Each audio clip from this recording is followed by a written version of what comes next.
Bismillah walhamdulillah wassalatu wassalamu ala rasulillahi Muhammadin wa ala alihi wa sahbihi wa man wala wa ba'du. Fassalamu alaikum wa rahmatullahi wa barakatuhu. Ndugu zangu Waislamu, limetujia swali: je, Allah mtukufu anateremka katika siku ya Arafa mpaka duniani? Na jawabu ni kwamba Allah mtukufu ndiye muumba wa kila kitu. Huwa al-awwalu, yeye ndiye wa mwanzo. Allah mtukufu ni mkwasi anayetakasika na uwezekano wa kusifika kwa sifa ya kutegemea chingine. Huwa al-ghaniyul hamidu, yeye ni mkwasi mwenye kustahiki kila sifa njema. Allah mtukufu hajafanana na chochote kile. Laisa kamithlihi shay'un, hakuna mfano wake chochote kile. Na kwa maana hiyo ametakasika na uwezekano wa kusifika kwa wasfu wowote ule wenye lazimisho la kuhitajia chengine. Na kumsifu Allah mtukufu kwa maana teremka au anapanda au anatikisika au ana mikono au ana miguu au ana uso au ana mwili, au ni kusifu kiumbe, si kusifu muumba, kwa sababu sifa zote hizo ni sifa zenye lazimisho la kuhitajia sehemu ya kuzizingira.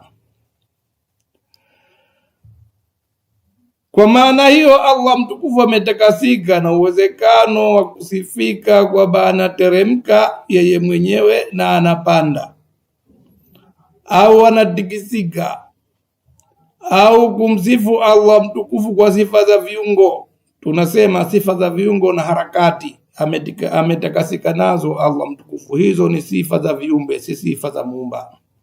Tumtakase Allah mtukufu na uwezekano wa kusifika kwa sifa hizo.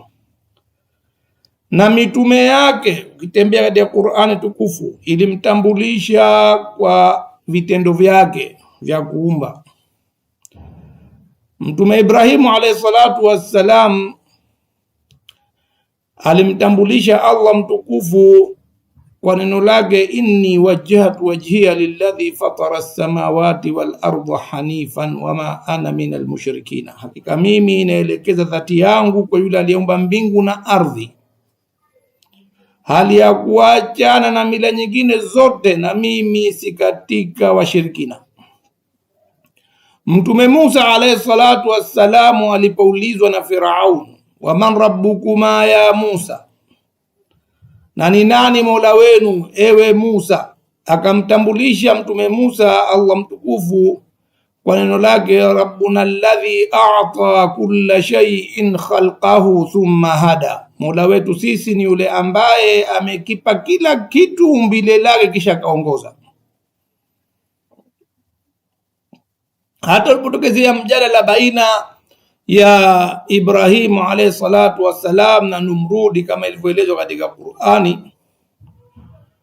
Mtume Ibrahim alimueleza Allah mtukufu kwa alivyofanya katika vitendo vyake vya kuumba.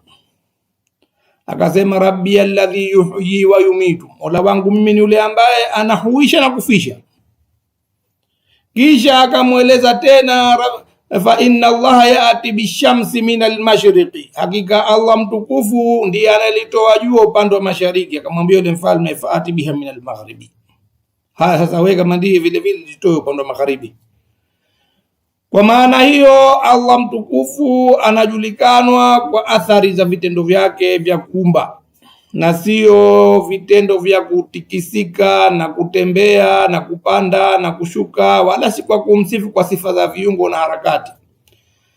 Na wenye itikadi ya kumsifu Allah mtukufu kwa sifa za viungo na harakati, ndugu zetu wa kisalafi hawa, tunawaambia zirejeeni vizuri akili zenu, na irejeeni Qur'ani vizuri, na irejeeni sunna ya mtume wetu Muhammad sallallahu alaihi wasallam iliyokuwa sahihi, na achaneni na itikadi pofu na potofu, itikadi zilizopenyezwa katika Uislamu kwa mariwaya kutunga.